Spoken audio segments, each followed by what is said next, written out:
A paz do Senhor, seja bem-vindo a mais uma aula aqui do EBD em Foco. Eu me chamo Herberson e nesta aula nós vamos estudar a lição número 4, que tem como título Quando a criatura vale mais que o Criador. Nós estamos estudando a revista CPAD do terceiro trimestre do ano 2023, a revista que tem como título A Igreja de Cristo e o Império do Mal. Como viver neste mundo dominado pelo espírito da Babilônia.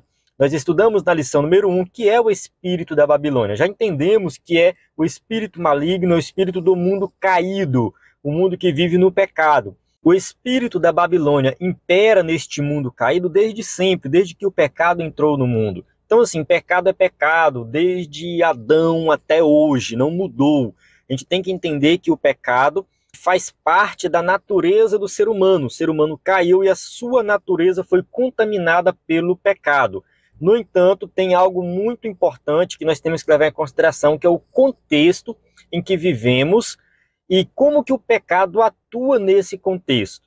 A humanidade vai evoluindo com o passar do tempo, ela vai se modificando, os sistemas vão se modificando, o sistema econômico, político, as ideologias de maneira geral, e nós vivemos em uma época que é chamada de pós-modernismo. Nós temos que entender o que é o pós-modernismo, como que nós chegamos até aqui. É por isso que esta lição vai falar sobre o renascentismo, o humanismo, iluminismo. Então, assim, você que deu uma lida na lição e viu todos esses ismos aí, não se preocupe. Aqui nesta aula eu vou explicar tudinho, eu vou detalhar o que foi o renascentismo, o que é o humanismo, uma filosofia que imperou nesse período, tanto do renascentismo quanto do iluminismo. Nós chegamos no modernismo e depois o pós-modernismo. Então, assim, tudo isso tem a ver com o nosso cotidiano. Quando chegar aqui na aula, na parte de pós-modernismo, eu vou falar algumas coisas que você vai começar a perceber, identificar o que é o pós-modernismo nas coisas do dia a dia. Como o filme que você assiste, o livro que você lê. Enfim, a maneira que nós vivemos e nos relacionamos com esse mundo tem a ver com a época em que nós vivemos. É tipo assim, se você vivesse há 100 anos atrás, os seus relacionamentos seriam diferentes. A maneira que você ia se relacionar com as outras pessoas e consigo mesmo seria muito diferente do que você faz hoje. A maneira que você se relaciona hoje com as pessoas e consigo mesmo. E a gente precisa compreender isso, até mesmo porque nós precisamos pregar o evangelho na época do pós-modernismo. A gente tem que pregar o evangelho para as pessoas que vivem nessa época, porque nós vivemos também nessa época. E o pós-modernismo tem vários problemas, a gente sabe que tem, porque o pecado está presente. No entanto, nós podemos aproveitar muito do pós-modernismo para pregar o evangelho.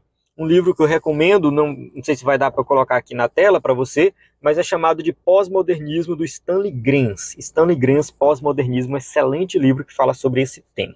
Mas enfim, vamos iniciar aqui. Durante a aula eu vou explicar com detalhes tudo sobre esses temas e como que isso se relaciona com a nossa vida, uma vida cristã. Antes de iniciar, vou falar aqui um pouco do slide que eu estou usando para ministrar essa aula e que você pode usar também na sua igreja. Nosso slide é 100% baseado na revista, com imagem de qualidade, vem pronto para ser usado. Nós estamos com uma promoção especial este mês de julho. Quem é assinante do EBD em Foco vai ter acesso aos slides da revista CPAD de adultos e jovens e mais 5 slides extras sobre doutrinas. Esses 5 slides aqui você vai acessar. Se você já é assinante, faça o login na plataforma que vai estar no topo da página. Se você ainda não é assinante, faça a sua assinatura. É muito bom mesmo, a qualidade aqui é de excelência. Você vai aprender muito o conteúdo da lição, mais conteúdo extras aí de vários temas. Nós temos slides prontos, que com o slide pronto sobra tempo para você estudar, então você vai se dedicar no estudo. A gente falou aí modernismo, pós-modernismo, iluminismo, tudo isso você precisa de tempo para aprender. Então, pega o slide pronto do EBD em Foco. Nós temos uma equipe qualificada que está trabalhando para que você tenha todo esse conteúdo garantido toda semana. Então, assim, conteúdo da assinatura, slide de adultos, de jovens, vários bônus, como slide de escatologia, sermões de PDF, curso base de teologia e cursos diversos. Então, acesse a plataforma ebdenfoco.com ou envie uma mensagem no nosso WhatsApp. Na descrição do vídeo tem as informações. E agora, na descrição do vídeo, estou deixando muito conteúdo extra. Dá uma lida na descrição do vídeo, tanto no YouTube quanto no nosso site. Tem vários links para vários conteúdos extras, comentário bíblico, comentários sobre os temas da lição, tudo em PDF, conteúdo em áudio também, enfim. Acesse aí, dá uma olhada na descrição do vídeo que você vai ver muita coisa boa mesmo. Vamos para o texto áureo, que diz assim: pois mudaram a verdade de Deus em mentira e honraram e serviram mais a criatura do que o Criador, que é bendito eternamente. Amém. Romanos capítulo 1, versículo 25. Verdade prática: a exaltação da criatura acima do Criador é a usurpação da glória divina pela mentira e vaidade humana. Então aqui a gente tem o ser humano querendo tomar o lugar de Deus. Então a vaidade, a mentira humana querendo assumir a posição do Criador. Então isso é o maior pecado da humanidade. A humanidade abandonou Deus, abandonou o Criador e quer se colocar acima de Deus. A leitura bíblica em classe se encontra em Romanos capítulo 1, do versículo 18 ao 25. Durante a aula nós vamos ler alguns desses versículos aqui. Então assim, eu recomendo você prestar atenção em cada detalhe nos versículos e dar uma lida no contexto geral. Leia Romanos capítulo 1, 2 e 3. Tente entender o contexto geral dessa passagem para que você possa ministrar uma boa aula aí. Então vamos lá. Introdução. A soberba e a insensatez do homem ímpio o mantém afastado da verdade de Deus. Então o homem ímpio, ele é soberbo, ele é insensato, ele acha que pode fazer tudo sozinho. Ele acha que não precisa do Criador, ele menospreza o Criador. Então, com o advento da revolução do pensamento, o ser criado passou a priorizar cada vez mais a criatura em detrimento do Criador. Então o ser humano foi desenvolvendo cada vez mais a questão da razão, do estudo, do método científico, e chegou um ponto que ele achou que não precisava mais de Deus, porque tudo está baseado na razão, na filosofia, na física, na biologia. Eu só preciso usar minha mente, eu preciso pensar, desenvolver. É por isso que Descartes colocou: penso, logo existo, ou seja, eu sou a única coisa que existe na realidade, porque eu posso duvidar de tudo, mas eu não posso duvidar de mim mesmo. Então, essa evolução e revolução do pensamento humano fez com que o homem valorizasse mais a criatura do que o Criador. É claro que isso é um reflexo de algo que sempre aconteceu na humanidade. O ser humano sempre vai abandonar a crença em Deus para querer viver por conta própria. E isso se reflete de várias maneiras diferentes, de acordo com a época. De acordo com o contexto da lição aqui, nós vamos falar do iluminismo, que foi a época em que as pessoas começaram a ter esse desenvolvimento da questão da razão e valorizar a ciência, o conhecimento, né? E aí passou a valorizar mais o próprio ser humano do que Deus. A autoidolatria, o coração perverso e a escolha pelos prazeres da carne colocaram a raça humana em inimizade contra Deus. Então o ser humano, ele se tornou inimigo de Deus, porque ele vive na prática do pecado, se afasta cada vez mais de Deus e escolheu os prazeres da carne. Então nós somos inimigos de Deus, na prática é isso. E essa inimizade é quebrada quando Cristo morre na cruz do Calvário. Então quem crê em Jesus como Salvador já está fazendo parte agora de um outro grupo, que são os amigos de Deus. A lição de hoje é um alerta acerca do que ocorre quando Deus deixa de ser a medida de todas as coisas. Então, quando a gente passa a colocar o ser humano como centro e não Deus, então Deus deixou de ser a medida de todas as coisas, ele deixou de ser a referência, o ser humano ele vai se auto-exaltar, vai se auto-idolatrar e vai praticar todo tipo de perversidade, de pecado. Tópico 1, o desprezo à verdade. 1.1, a impiedade e a injustiça. O termo impiedade é a tradução do grego asebeia, que significa irreligiosidade. Ele refere-se à decisão do ser humano de viver como se Deus não existisse. Então, essa é a ideia que passa desse termo grego, asebeia, ou seja, impiedade. O que é ser um ímpio? É viver como se Deus não existisse. O ser humano, ele se coloca na posição de ser o seu próprio Deus. Ele se exalta como se ele fosse alguma coisa. Então o ímpio que pratica a impiedade vive como se Deus não existisse. No entanto, Deus não muda, ele não deixa de ser Deus porque a pessoa não acredita nele. Já o vocábulo injustiça vem do grego adikia e significa sem retidão. A palavra carrega a ideia de não ser reto diante de Deus, nem com o próximo. Então essa palavra aqui usada pelo apóstolo Paulo ali no capítulo 1 de Romanos, que é traduzido como injustiça, ela traz justamente essa ideia de viver uma vida que não é reta diante de Deus, que ofende tanto Deus quanto o próximo.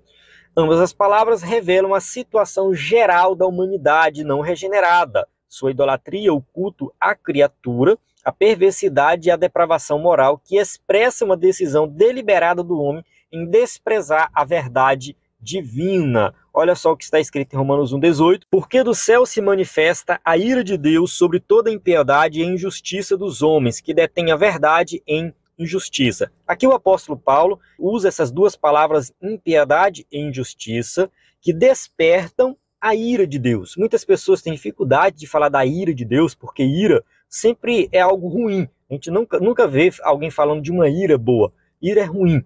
No entanto, a ira de Deus aqui é um reflexo, pode-se dizer assim, que é o outro lado da justiça de Deus. Porque assim, Deus é justo, ele é santo, ele é puro. Então a humanidade ofende Deus com seus pecados. E pelo fato de Deus ser santo, justo, puro, a justiça de Deus ela tem que ser aplicada no ser humano pecador. Então assim, a ira de Deus é justamente para preservar a justiça de Deus. Porque se o universo é justo, se Deus é justo, todas as pessoas que praticaram todo tipo de pecado, elas devem ser punidas por isso. Então Deus vai manifestar a sua ira sobre toda impiedade e injustiça, sobre todos aqueles que praticam o pecado. É claro que Paulo faz essa apresentação aqui no capítulo 1, capítulo 2, capítulo 3, Paulo apresenta a situação da humanidade, para depois ele apresentar a solução, que é Cristo Jesus. Então Jesus ele aparece depois como a solução para o pecado. Então a ira de Deus foi derramada sobre Cristo Jesus, e quem crê em Jesus como Salvador não é condenado com essa ira. Ou seja, confia em Jesus Cristo porque ele recebeu ali a condenação do pecado. Então Cristo pagou o preço no nosso lugar. Então Paulo faz essa apresentação justamente para apresentar Cristo como a solução para o pecado. Então a gente não precisa se preocupar com essa palavra ira aqui, uma referência à ira de Deus, porque justamente aqui está falando da justiça divina. Essa investida contra o temor a Deus e a relativização do pecado aprisiona e cauteriza a consciência humana. Então o ser humano ele está aprisionado no pecado. 1 Timóteo 4,2, pela hipocrisia de homens que falam mentiras, tendo cauterizada a sua própria consciência. Então o ser humano pecador ele tem a mente cauterizada porque ele vive na prática do pecado e ele nunca jamais pensa em algo bom, ele só pensa em fazer algo errado. Tais ações provêm da recusa do homem em glorificar o Criador. Romanos 1,21, porquanto, tendo conhecido a Deus, não o glorificaram como Deus, nem lhes deram graças, antes em seus discursos se desvaneceram e o seu coração insensato se obscureceu. O ser humano, ao recusar a adoração a Deus, ao recusar a glorificar a Deus, exaltou-se a si mesmo, o seu coração insensato se obscureceu, e aí ele começou a praticar todo tipo de pecado. Então o apóstolo Paulo aqui no capítulo 1 de Romanos, ele vai apresentar a situação do ser humano. Ele vai apresentar o motivo que realmente leva o ser humano a praticar todo tipo de pecado. É justamente porque ele recusou a glorificar a Deus, a reconhecer que Deus é o Criador de todas as coisas, que governa tudo, e adorar a esse Deus Todo-Poderoso. 1.2, a insensatez humana. O apóstolo Paulo assegura que a revelação geral de Deus, por meio da natureza, faz com que o ser humano possua o conhecimento sobre o Criador. Vamos ler Romanos 1, 19 e 20. Porquanto, o que de Deus se pode conhecer, neles se manifesta, porque Deus lhe manifestou. Porque as suas coisas invisíveis desde a criação do mundo. Olha só, Deus se manifesta para o ser humano, ele se manifestou desde o início, mostrando o quê? A criação. Então, o ser humano deveria olhar para a criação e falar assim, isso aqui não veio do nada. Isso aqui existe porque tem um Criador. Isso aqui existe porque tem um Deus no céu, um Deus Todo-Poderoso que criou e controla tudo isso. E eu vou adorar esse Deus. Então essa é a revelação geral de Deus. A revelação geral apresenta Deus como Criador. Acontece que o ser humano olhou para a criação e não reconheceu Deus. Vamos continuar aqui? Diz assim, ó: por isso ninguém pode ser indesculpável acerca da realidade divina, nem do seu eterno poder. Romanos 1:20. Tanto o seu eterno poder como a sua divindade se entendem e claramente se veem pelas coisas que estão criadas, para que eles fiquem inexcusáveis. Ou seja, o ser humano, ao chegar lá diante do trono, no juízo final, ele não pode dizer assim: ah, Deus, mas o Senhor não se revelou para mim. Como que eu ia saber que eu tinha que te adorar? Não tem como ele falar isso. Porque Deus vai falar assim: e a minha criação? Quando você olhou para tudo aquilo, por que você não me procurou? Quando você olhou para as árvores, para os pássaros, para o universo, para as estrelas, para toda a criação, quando você olhou no espelho e viu a si mesmo, será que você não parou para pensar, para refletir que isso não veio do nada, que tem um Deus Todo-Poderoso? Então, assim, ninguém vai poder usar essa desculpa. Ah, porque Deus não se revelou para mim. Porque Deus se revelou a todos através da criação. Porque se o ser humano olhar para a criação e reconhecer que existe um Deus, o próximo passo seria procurar esse Deus, como adorar esse Deus, e tenho certeza que ele encontraria esse caminho, que é Jesus Cristo. Eu acredito que muitos seguiram esse caminho. Muitos ateus, ao olhar para tudo que existe, falam assim: não existe um Deus, tem alguma coisa por trás, e eu vou procurar o caminho para esse Deus. Encontrou Jesus. Então Jesus, ele é o único caminho. A gente tem que falar o tempo todo de Cristo, porque essa passagem aqui de Paulo está falando de Cristo, apresentando Cristo, um único caminho até Deus. Então a revelação geral em si, ela não salva. A pessoa reconheceu que Deus existe através da natureza. Isso ainda não é suficiente para a salvação. Mas uma vez que a pessoa fez isso, o próximo passo é encontrar esse Deus. E esse Deus é encontrado através da pessoa de Cristo Jesus. Amém? Vamos avançar aqui. Não obstante, mesmo em contato diário com essa revelação, o homem iníquo não glorifica a Deus nem lhe rende graças, como está aí Romanos 1:21, parte A. Porquanto, tendo conhecido a Deus, não o glorificaram como Deus, nem lhe deram graças. Aqui a gente já tem a situação em que o ser humano olhou para a criação, reconheceu que Deus existe, mas não glorificou a Deus. E esse aqui não está numa situação melhor do que o anterior, e não reconheceu que Deus existe. Então tem aquele que olha para a criação e fala assim: ah, Deus não existe. Tem aquele que olha para a criação e fala: sim, Deus existe. Mas e aí, glorificou a Deus diante disso? Então, em lugar de reconhecer o Criador, o ser criado, age como se não fosse criatura e se comporta como se fosse divino. Então, o ser humano começa a exaltar a si mesmo, porque ele acha que ele é alguma coisa. Então, ele descarta Deus e começa, a se colocar como seu próprio Deus. Por causa das especulações pretensiosas de seu coração e sua autoidolatria, tanto o seu raciocínio quanto o seu intelecto em relação à verdade tornaram-se inúteis. Romanos 1:21, parte B. Antes, em seus discursos, se desvaneceram e o seu coração insensato se obscureceu. Então aqui a gente já tem o ser humano que reconheceu que Deus existe, olhou para a criação e reconheceu, existe um Deus, porém, ele não adorou esse Deus e o seu coração se obscureceu, ele se tornou cada vez mais preso no seu pecado. Suas ideologias rejeitam, pervertem e substituem a verdade de Deus pela mentira do homem. Dessa insensatez resulta a idolatria e a perversão moral. Então, assim, todo tipo de pecado, todo tipo de perversão, todo tipo de erro cometido pelo ser humano tem a origem justamente aí, nessa rejeição a Deus. Então, rejeitou a Deus, se colocou no lugar de Deus e a partir daí vem praticando todo tipo de pecado. 1.3, o culto à criatura. Ao rejeitar a Deus e suas leis, os filhos da ira, como está lá em Efésios 2:3, são deixados à mercê de seus desejos pecaminosos, dentre eles a impureza sexual e a degradação do próprio corpo, como está em Romanos 1:24, pelo que também Deus os entregou às concupiscências do seu coração, a imundícia para desonrarem o seu corpo entre si. Então essa rejeição a Deus fez com que Deus entregasse o ser humano ao pecado cada vez mais.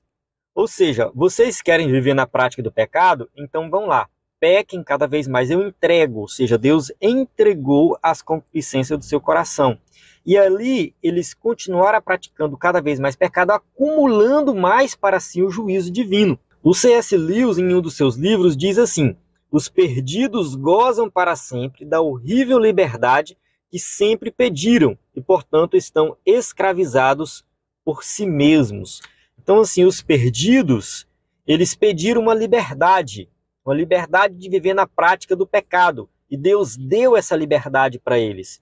Peguem, usem do jeito que vocês quiserem. E eles se escravizaram nisso. São escravos do pecado, são escravos do seu próprio egoísmo. Eles não conseguem se libertar. Aqui o texto bíblico ratifica a anunciada ira de Deus sobre a impiedade e a injustiça dos homens. Então, como a gente já leu anteriormente, Romanos 1,18, porque do céu se manifesta a ira de Deus sobre a impiedade e injustiça dos homens, que detêm a verdade em injustiça. Então, a ira de Deus se manifesta sobre todo tipo de pecado. Todo tipo de pecado vai ser punido. Somente aqueles que creem em Cristo como Salvador é que serão livres da condenação do pecado, porque Cristo pagou o preço na cruz do Calvário. A corrupção moral do ser humano deriva de sua rebelião contra Deus. Sua natureza caída troca a verdade pelo engano e prefere honrar e servir a criatura em lugar do Criador.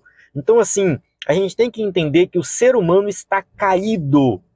O ser humano vive numa situação deplorável de rebelião contra Deus. Quando a gente fala sobre homossexualidade, por exemplo, muitas pessoas levam para um extremo que eu particularmente não gosto. Ela fala muito assim, como se a homossexualidade fosse o pior pecado do mundo e as pessoas vão para o inferno só porque são homossexuais. Olha, o inferno do homossexual é o mesmo inferno do mentiroso. É o mesmo inferno daquele que é heterossexual, que segue todos os padrões da sociedade, que é uma pessoa boazinha, mas não crê em Jesus como Salvador. Não depositou a confiança da salvação no Mestre. É o mesmo inferno.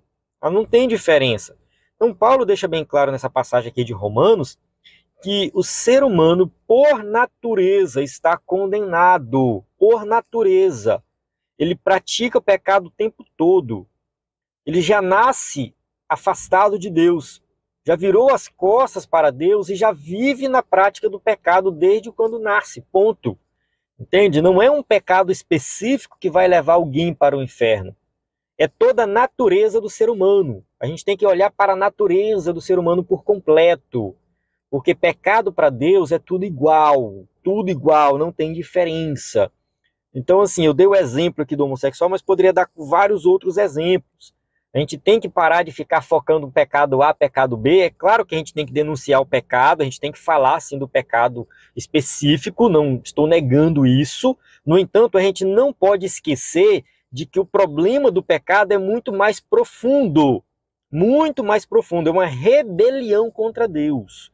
A gente não pode esquecer disso, porque se a gente ficar focando só em alguns pecados específicos, a gente vai passar a ideia de que aquela pessoa que é boazinha, que faz tudo certinho e segue um padrão moral aí da sociedade, que as pessoas acreditam ser o mais correto, essa pessoa está de boa com Deus. Porque ela não pratica pecado A, pecado B, pecado C, então ela vive nessa vida moralmente correta, então está tudo bem. Não, não está tudo bem, porque o problema do pecado é um problema profundo dentro do coração do ser humano. É de natureza, entende? A natureza caída. E é essa natureza que Cristo quer restaurar. Deus quer te libertar de pecados específicos? Sim, quer. Ele quer te libertar da bebida, da mentira, do engano, do erro, do egoísmo, do orgulho, do egocentrismo, dos pecados sexuais. Ele quer te libertar de tudo isso. Mas para que isso aconteça, é necessário ele mudar a sua natureza, transformar você em uma nova criatura. Somente através dessa transformação do poder do Evangelho é que a pessoa vai abandonar os pecados específicos. Assim, na religião, os seres criados passaram a ser cultuados. Nas ciências, a matéria é colocada acima de Deus. Na sociedade, o artista, o atleta, o político ou líder religioso se torna uma referência de idolatria em afronta ao Criador, que é bendito eternamente. Então, assim, coisas simples que a gente pensa que é tranquilo, que é tudo bem. Não, isso aqui é só um ídolo, é um jogador de futebol, é um artista, é um político, é isso. Cuidado, ali mora um perigo. Tá? É um reflexo da idolatria que está no coração do ser humano. Tópico 2, a revolução do pensamento humano. 2.1, renascentismo. Aqui começa os ismos que a gente vai estudar nesta lição. Então preste atenção para você entender corretamente aí. A Renascença é um movimento intelectual que surgiu na Europa Ocidental entre os séculos XIV e XVI. A característica desse movimento foi o seu profundo racionalismo, ou seja, tudo devia ter uma explicação racional. Vamos lá, vamos entender um pouco aqui o que foi o Renascimento. Infelizmente, não vai dar para a gente se aprofundar muito aqui, é só um resumo, porque são muitos temas dentro de uma única lição, então a gente tem que dar uma resumida e dar uma pincelada. Assim, quando a igreja se estabeleceu, principalmente ali com Constantino, no ano 300 e pouco, ali depois de Cristo, a igreja começou a crescer e a igreja se fundiu com o Estado, tem muito poder. O que dominou ali na região da Europa, né, na Europa Ocidental, foi um pensamento de que Deus governa tudo. Tudo está na mão de Deus, toda a explicação vem da igreja. Então, a igreja que dominava tudo, então ninguém podia dar uma explicação racional para as coisas, porque tudo tinha que vir da igreja. A explicação tinha que ser relacionada ao divino. Então as doenças eram relacionadas ao divino, o movimento dos planetas, das estrelas, tudo relacionado ao divino. Enfim, toda a ciência da época era muito atrasada, entre aspas, né? No caso, era uma ciência comparando com o que aconteceu mais na frente. Era algo muito atrasado justamente porque não tinha uma preocupação em um desenvolvimento científico, porque as explicações eram tudo relacionadas ao divino. Só que quando chegou nesse período aqui do Renascimento, eles começaram a fazer explicações racionais para as coisas. Então, nesse período, surgiu filósofos, artistas, enfim, muita coisa se desenvolveu nessa época, levando por esse lado do racionalismo, a explicação racional. Então, a gente tem aqui Galileu Galilei, a gente tem Leonardo da Vinci, a gente tem Shakespeare, estou citando pessoas de várias áreas diferentes, que foram fruto desse período, né, de racionalismo, de explicação racional para as coisas, e nem sempre assim dizer assim, é o divino, é Deus. Então, a partir daqui, a igreja, ela, não vou dizer que ela perdeu força, mas foi nessa época que aconteceu também a reforma protestante, ali com Lutero. Então, Lutero está dentro desse contexto aqui do Renascimento. E a gente tem que entender que esses períodos, eles não necessariamente foram períodos ruins. Só porque antigamente, né, antes do Renascimento, colocava Deus em primeiro lugar, explicação para tudo, não significa que era tudo certinho, tudo correto. Aí quando entrou no Renascimento, quando coloca a explicação racional para as coisas, não significa que aqui agora não tem coisa boa. Não, tem coisa boa. Tanto que a reforma protestante, ela usou, né, esse desenvolvimento do Renascimento para mostrar que a igreja não dominava, tá? Que a explicação que vinha da igreja católica, dos dogmas, deveriam sim ser questionados, que as pessoas deveriam ler a Bíblia e fazer a sua própria interpretação da Bíblia. Então isso faz parte desse movimento. Vamos avançar aqui. Os renascentistas recusavam-se a acreditar em qualquer coisa que não pudesse ser comprovada racionalmente.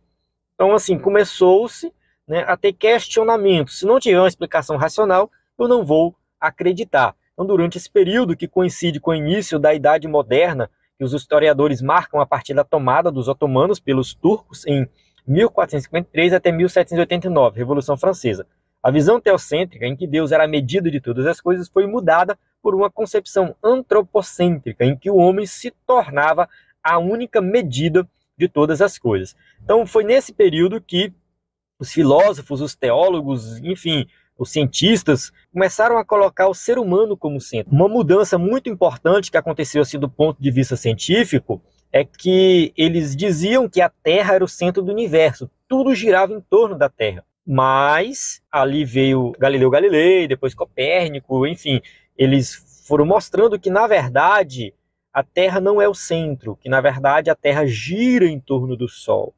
Então o Sol é o centro. Então a Terra deixou de ser o centro. De acordo com as regras da igreja daquela época, isso é uma heresia. Isso não podia ser afirmado. Porém, os cientistas eles bateram de frente com a igreja, sofreram perseguição, mas eles levaram isso adiante.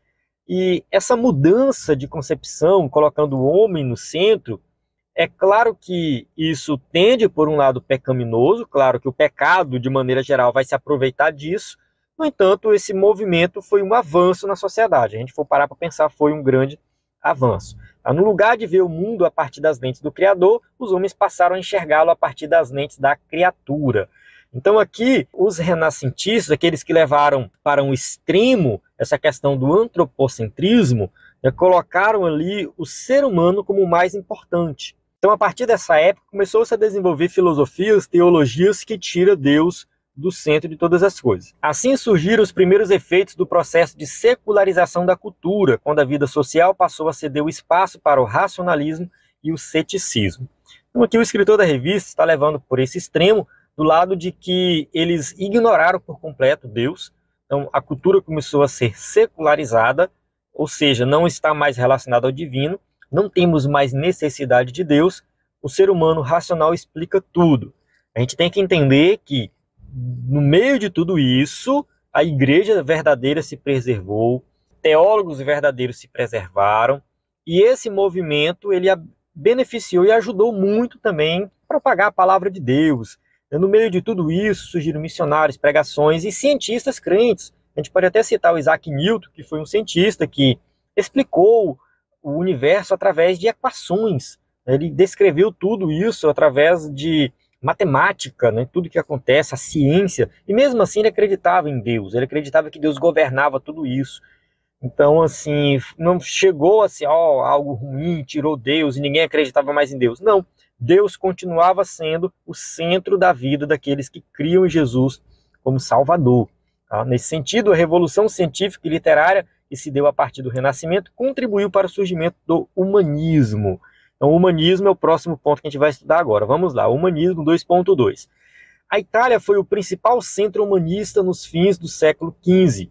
Para o movimento humanista, a ética e a moral dependem do homem. Assim, a criatura passou a ser a base de todos os valores e não o criador. Então, o humanismo ele foi um problema, e é um problema até hoje, porque ele vai dizer que aquilo que é certo, que aquilo que é errado, é o homem que determina. Nós não precisamos mais de Deus com a lei moral absoluta. Nós precisamos simplesmente do próprio ser humano determinando o que é certo e o que é errado. Isso aqui é um problema até hoje, a gente tem que enfatizar isso. Muitas pessoas estão vivendo uma vida eticamente correta, moralmente correta, defendem o moralismo aí no meio da política. Eu vejo muitos políticos nesse sentido.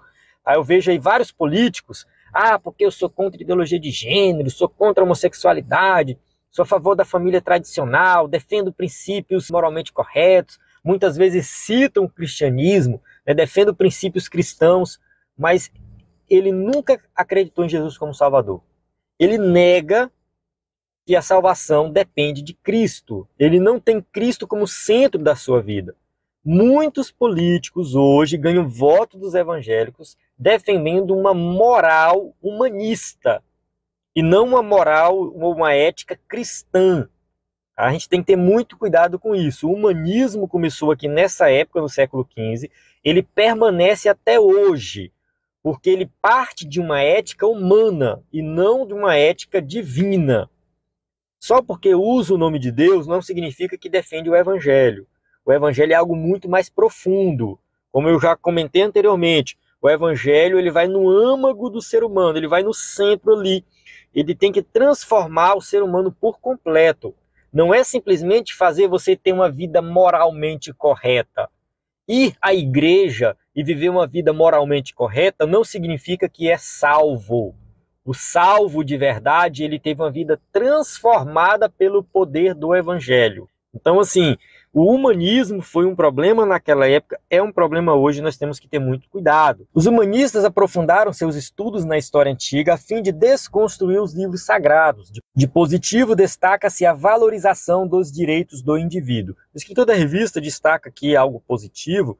Eu não vou entrar muito em detalhes aqui, mas eu quero só reforçar que a ideia dos humanistas era justamente tirar a necessidade do divino, ou seja, para que eu preciso da Bíblia dizendo o que é certo e o que é errado, porque se eu mesmo consigo dizer isso de um ponto de vista humano, eu não tenho necessidade de uma lei moral absoluta. Isso é muito problemático. Se nós não tivermos um padrão superior de ética e de moral, nós vamos determinar isso de um ponto de vista humano pecaminoso, manchado pelo pecado.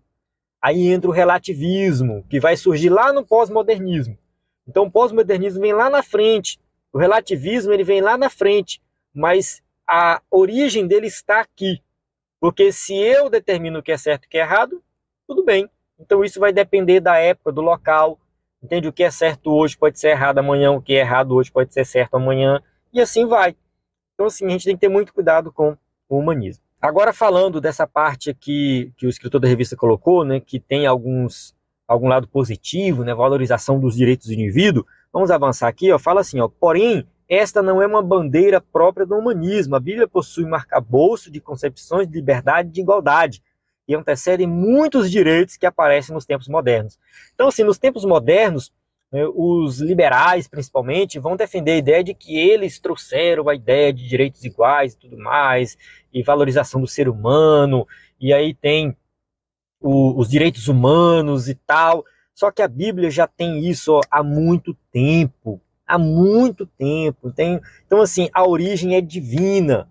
Por mais que os humanistas querem dizer que eles tiveram ideia de preservar a vida, de preservar o ser humano, isso aí foi Deus que colocou no coração do ser humano. E se nós olharmos para o desenvolvimento dessas ideias, elas assim, sempre foram muito falhas. Os humanistas, na época da escravidão, eles defendiam a escravidão. Diziam que o ser humano é tudo igual, mas os negros africanos são inferiores, os indígenas são inferiores. Enfim, sempre foi falho. As ideias humanistas, por mais que elas tivessem boas intenções, elas eram ideias falhas. Essa ideia de liberdade e de igualdade foi evoluindo com o passar do tempo, porque elas sempre foram pecaminosas desde a sua origem. Do ponto de vista divino, quem olhasse para as Escrituras desde a antiguidade e olhar para hoje, Deus vai tratar todos como iguais. Isso está dentro das Escrituras. Vamos avançar aqui, ó. Destaca-se também que a Escritura ensina a igualdade entre raças, classe social e gênero. Gálatas 3:28. Nisto não há judeu nem grego, não há servo nem livre, não há macho nem fêmea, porque todos vós sois um em Cristo Jesus. Então está bem claro no Evangelho, do ponto de vista divino, ninguém é melhor do que ninguém. Os humanistas, né, por muito tempo, consideraram os escravizados como inferiores. Mas aqui nas Escrituras está escrito, não há servo nem livre, nem macho nem fêmea, porque todos vós sois um em Cristo Jesus. Então Deus vai olhar todos de maneira igual. É claro que esse versículo é muito mais profundo, mas não dá tempo da gente explorar ele aqui. Quem sabe aí depois num outro vídeo extra aí. Mas vamos lá, avançando. 2.3, Iluminismo e Pós-Modernismo. O Iluminismo surgiu na Europa entre os séculos 17 e 18. Então, o Iluminismo ele foi um desdobramento do renascentismo. Ele veio após o Renascimento. Então, as ideias foram evoluindo e chegaram no que eles chamam de Iluminismo. Seus adeptos rejeitavam a tradição, buscavam respostas na razão, entendiam que o homem era o senhor do seu próprio destino e que a igreja era uma instituição dispensável. O iluminismo tem várias características, tá? Uma das características aqui é a valorização da razão, que já vinha lá do Renascimento, só que aqui tomou um outro patamar. Então o ser humano agora ele consegue explicar tudo. Então no campo da filosofia, da ciência, todo lugar tinha ali explicações para a natureza, para os fenômenos naturais. Darwin na biologia com a teoria da evolução, Newton na física, e não somente o Newton, outros físicos vieram desenvolvendo as teorias da física, explicando os fenômenos naturais. A filosofia também veio explicando tudo do seu jeito. Então, assim, qual a necessidade de Deus? Não tem necessidade de Deus. Não tem necessidade de nós ficarmos aqui né, debatendo se o divino é importante ou se o divino governa as leis do universo. Não tem necessidade disso. Então, toda a autoridade da igreja foi questionada. Enfim, o iluminismo é algo bem complexo, assim, não dá para a gente entrar muito em detalhes aqui, mas eu recomendo você dar uma pesquisada e se aprofundar nesse tema. Tá? Dá uma pesquisada aí que você vai entender um pouco mais. Muito que a gente falou na aula anterior, de Bultmann, dos teólogos liberais e tudo mais, surgiu dentro desse contexto do iluminismo, porque os teólogos tiveram assim que explicar o evangelho, explicar a Bíblia para o homem moderno, né? Porque aqui é o modernismo. Então, assim, o homem moderno, ele precisa entender o evangelho de um ponto de vista mais humanista. Então, a gente tira os milagres, tira as coisas sobrenaturais, pega somente a parte ética do evangelho e adapta isso para a realidade dessa sociedade moderna agora, né, que não acredita mais no sobrenatural. E o iluminismo ele foi substituído pelo pós-modernismo. Vamos ver aqui. Ó. Já a pós-modernidade, ou modernidade líquida, surge a partir da metade do século XX. Sociólogos observam que a sociedade deixou de ser sólida e passou a ser líquida. Então, modernidade líquida é um termo cunhado pelo filósofo Zygmunt Bauman para definir o mundo globalizado. Então, ele usa esse termo justamente para explicar essa sociedade, essa nova sociedade, que é a sociedade pós-moderna. Isso quer dizer que os valores que eram absolutos tornaram-se relativos. Nesse aspecto, a coletividade foi substituída pelo egocentrismo, em que os relacionamentos se tornaram superficiais. Então aqui vale a pena a gente falar um pouco sobre o relativismo, que eu já comentei na aula anterior, principalmente no podcast da aula anterior, que o relativismo vai fazer essa afirmação de que tudo é relativo, que não existe certo e errado, depende muito do meu ponto de vista, de onde eu estou, de qual comunidade eu vivo. Então, assim, o cristianismo passa a fazer parte de um conglomerado de religiões que são equivalentes. Ninguém está certo, ninguém está errado, cada um tem o seu ponto de vista. Nesse contexto, os dois grandes imperativos que marcam esse movimento foram o hedonismo e o narcisismo, ou seja, a valorização do prazer, né, de usar o corpo para sentir mais e mais prazer. Então entra aqui vários pecados nesse sentido, e o narcisismo, que é a valorização do eu, do visual, a pessoa que se ama demais e se exalta. Então a gente tem aqui, na busca do bem-estar humano, tudo se torna válido, tais como o uso das pessoas, o abuso do corpo e a depravação e o consumismo desenfreado. Então são problemas que surgem nessa sociedade pós-moderna. Então o pós-modernismo ele muda muita coisa com relação ao iluminismo. No pós-modernismo, por exemplo, a razão ela não necessariamente é aquilo que tem mais valor. Agora voltou-se a valorizar a espiritualidade, principalmente a espiritualidade holística. Então é comum hoje ver um executivo de uma grande empresa que pratica meditação transcendental, e está tudo bem. O cristianismo é só mais uma religião, né? Não existe mais valores absolutos, tudo é relativo. Aquilo que a gente acredita como realidade acaba sendo questionado, e isso é visto nos filmes, por exemplo. Matrix é um filme que reflete muito os valores do pós-modernismo, porque Matrix trabalha com essa ideia de que a realidade não existe, é tudo uma ilusão. Nós vivemos numa ilusão, num programa de computador, né? Mais ou menos isso. Resumindo, tá, o filme, não vou dar spoilers aqui do filme, mas recomendo você assistir esse filme, Matrix, é muito bom. A Marvel e a DC Comics também trabalham com a ideia de multiverso, né? Então tem vários universos diferentes e cada um tem sua realidade. Então a realidade que nós temos hoje não é a única realidade que existe. Existem outras realidades. Quem assistiu o Doutor Estranho, por exemplo, já deve ter percebido isso. O filme do Flash, saiu recente, também tratou sobre isso.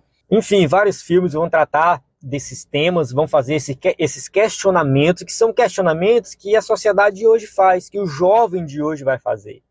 Será que realmente o que nós estamos vendo aqui é o real? Será que nós não vivemos num programa de computador? As pessoas começam a questionar isso. Pode parecer maluquice, tá? Pode parecer coisa assim, sem sentido.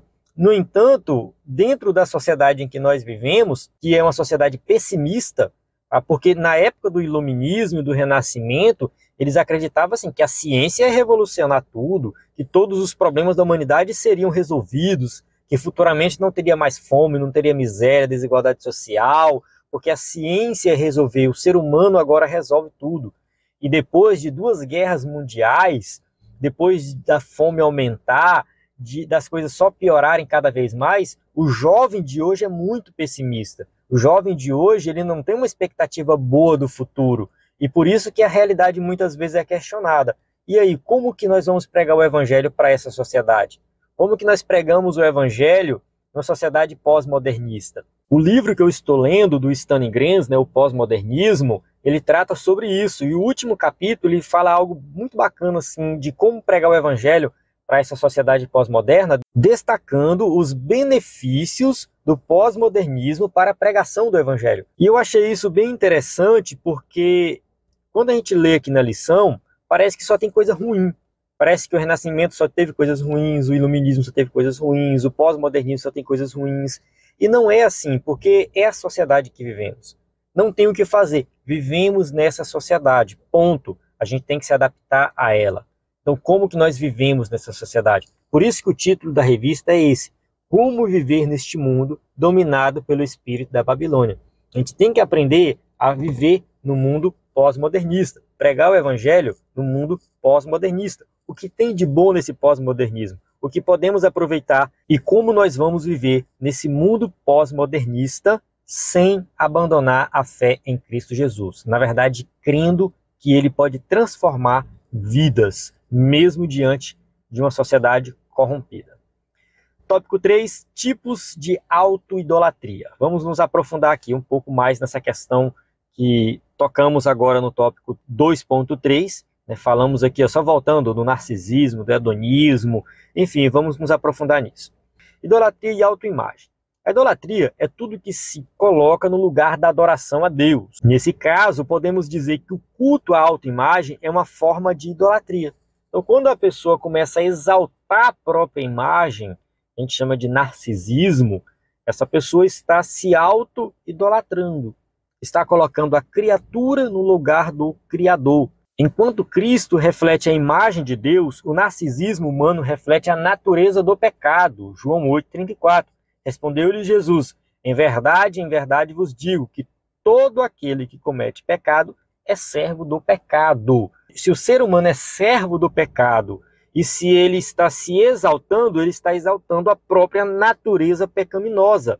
O apóstolo Paulo retrata o homem caído como uma pessoa egoísta, amante de si mesmo, avarenta, amante do dinheiro, odiosa, sem amor para com o próximo, rebelde, sem amor para com Deus, e hedonista, amante dos deleites. Então, esse é o comportamento do ser humano. Esse é o comportamento daquela pessoa que quer ser moralmente correta, que quer mostrar para a sociedade que vive uma moral, uma vida moral elevada. Olha só, eu tenho uma vida moral elevada. Na verdade, ele é isso aqui, ele é egoísta, avarento, odioso, rebelde, enfim.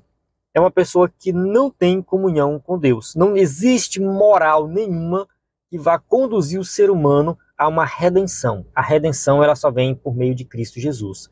Desse modo, uma pessoa não regenerada tem a necessidade de autopromover-se, desenvolvendo uma opinião elevada de si mesmo, como o fariseu fez ali, ao lado ali do publicano, né? Ele diz assim, Lucas 18:11, o fariseu estando em pé, orava consigo desta maneira: ó Deus, graças te dou, porque não sou como os demais homens, roubadores, injustos e adúlteros, nem ainda como este publicano. Então aqui nessa parábola do fariseu e do publicano, a gente observa essa pessoa que quer ter uma moral correta diante dos homens. Era isso que esse fariseu tinha, uma moral diante dos homens. Olha, eu não sou como os outros homens, eu não sou roubador, eu não sou injusto, eu não sou adúltero. E quem foi que voltou justificado? Jesus disse que foi o publicano, porque o publicano se humilhou diante de Deus. Deus, tem misericórdia de mim. Ele reconheceu a sua falha, ele reconheceu que era um pecador. Essa deve ser a nossa postura. Chegar diante de Deus e falar: Senhor, eu não sou nada, eu não tenho nada de bom, eu não consigo fazer nada bom. Então, assim, tudo que eu faço, Deus, é contra a tua vontade, mas eu preciso do teu evangelho na minha vida para me transformar. Me muda, me transforma, entende? Essa deve ser a postura daquele que realmente serve a Deus, que segue uma ética e uma moral verdadeiramente cristã, que é pautada no Evangelho, não em ideias humanistas. Mas uma característica de quem vive nessa prática do pecado, né, é a pessoa que anseia por reconhecimento, quer estar em evidência o tempo todo, nas redes sociais e tudo mais, né? Lucas 22, 24. E houve também entre eles contenda sobre qual deles parecia ser o maior. Os discípulos de Jesus sendo corrompidos por esse pensamento. Quem é o maior entre nós? Quem é o maior aqui? Jesus vai dar uma lição de humildade para isso. Quer ser o maior? Sirva o teu próximo. Vai servir. Contrário à autoidolatria, a Bíblia ensina que a primazia é de Cristo, não do homem. É necessário que ele cresça e que eu diminua. Isso aqui é João falando em relação a Jesus. Então, assim, que ele cresça. É Cristo que tem que aparecer. É Cristo que tem que estar em primeiro lugar. Eu tenho que mostrar Cristo na minha vida. Porque eu mesmo sou um egoísta, orgulhoso, pecador, miserável. Entende? Eu não sou nada. Cristo tem que estar na minha vida. Eu tenho que falar como Paulo falou. Não vivo mais eu, mas Cristo vive em mim. Porque eu tenho que depender dele, não de mim mesmo. 3.2. Idolatria no coração. O coração se refere às emoções, à vontade e ao centro de toda a personalidade. Então, quando a Bíblia se refere a coração, está falando da vontade humana, né, do centro da personalidade humana. Ele também é descrito como enganoso e perverso, como está escrito aqui, Jeremias 17:9. Enganoso é o coração, mais do que todas as coisas, e perverso. Quem o conhecerá? É do coração que saem os maus pensamentos, imoralidade, avareza, soberba, insensatez, como está escrito em Marcos 7, 21 e 22. Foi Jesus que falou. Então o nosso coração sempre vai nos levar para o pecado, para o erro, porque realmente é enganoso e perverso. Em vista disso, Deus condena a adoração de ídolos do coração. Ezequiel 14, 3. Filho do homem, estes homens levantaram os seus ídolos no seu coração, e o tropeço da sua maldade puseram diante da sua face. Então, o ídolo do coração, ele existe. Infelizmente, algumas pessoas chegam a aparentar que adoram a Deus, mas na verdade servem aos ídolos em seus corações. Mateus 15, 8. Este povo honra-me com seus lábios, mas o seu coração está longe de mim. Então, dentro da igreja, muitas pessoas acham que estão adorando a Deus, mas não estão. Porque o coração está longe, o coração está corrompido. Não depende de Cristo, não depende do Evangelho, depende apenas de si mesmo. Assim, quem não teme a Deus traz a idolatria no seu íntimo quando prioriza a reputação pessoal, busca o prazer como bem maior, nutre tendências supersticiosas e possui excessivo apego aos bens materiais. Então a pessoa está na igreja, mas o seu coração prioriza os prazeres da carne, os bens materiais, é uma pessoa supersticiosa, não sai de casa sem ler o horóscopo, entende? Porque eu creio em Deus e tal, mas vive uma vida totalmente longe de Deus, coração corrompido. Ao contrário dessa postura, a fim de não pecar, somos advertidos a guardar a palavra de Deus no coração. Escondi a tua palavra no meu coração, para eu não pecar contra ti. Salmo 119, 11. Então o salmista fala assim, a tua palavra, Senhor, está no meu coração. Porque fazendo isso, eu não vou pecar contra ti. 3.3. Idolatria sexual. A falha no controle dos impulsos sexuais está associada à sensualidade, imoralidade e libertinagem. Infelizmente, a sociedade que vivemos é corrompida nessa área sexual. Tudo tem apelo sexual. Um comercial de roupa tem um apelo sexual. Um comercial de perfume tem apelo sexual. Enfim, os filmes, séries, a gente tem que ter muito cuidado com tudo isso. Então, assim, a sociedade está corrompida, o mundo jaz no maligno. A gente tem que ter muito cuidado. Se a gente levar por esse lado, a gente corre um risco muito grande de viver uma vida assim longe de Deus, escravo dos prazeres sexuais. Então, a concupiscência da carne caracteriza quem é dominado pelo pecado sexual. Não se trata apenas da prática do ato imoral, mas da busca intencional e compulsiva pelo prazer sexual ilícito. Infelizmente, isso tem acontecido não somente no mundo, mas dentro da igreja, pessoas dentro da igreja vivendo uma vida totalmente corrompida na área sexual e não procura ajuda. Esse é o problema. Não procura ajuda porque parece que não crê no Evangelho. É o altar da idolatria sexual edificado no coração, Marcos 7, 21. porque do interior do coração dos homens saem os maus pensamentos, os adultérios, as prostituições, os homicídios, ou seja, tudo que não presta sai do coração do homem ímpio. Então a adoração a Deus é trocada pelo culto ao corpo, a fim de satisfazer o ídolo da perversão, da lascívia por meio de pecados. Então assim, a pessoa pensa apenas em satisfazer os desejos do seu coração, os desejos pecaminosos do seu coração. A orientação bíblica para escapar desse mal é a seguinte: vivam no Espírito e vocês jamais satisfarão os desejos da carne. Gálatas 5,16. Então assim, viver no Espírito, andar no Espírito, é ter uma atitude prática de obedecer a palavra de Deus, de confiar que o Espírito Santo está na nossa vida. A gente precisa abrir mão dos prazeres carnais e ter uma vida dedicada a servir a Cristo Jesus. Mas isso só vai acontecer se você realmente tiver a vida transformada e entregar-se a Ele. Tem que entregar o coração a Cristo Jesus, tem que ter uma transformação no interior. Não é simplesmente você querer viver uma vida moralmente correta. É reconhecer que a sua vida, que o seu interior, o seu ser precisa de transformação.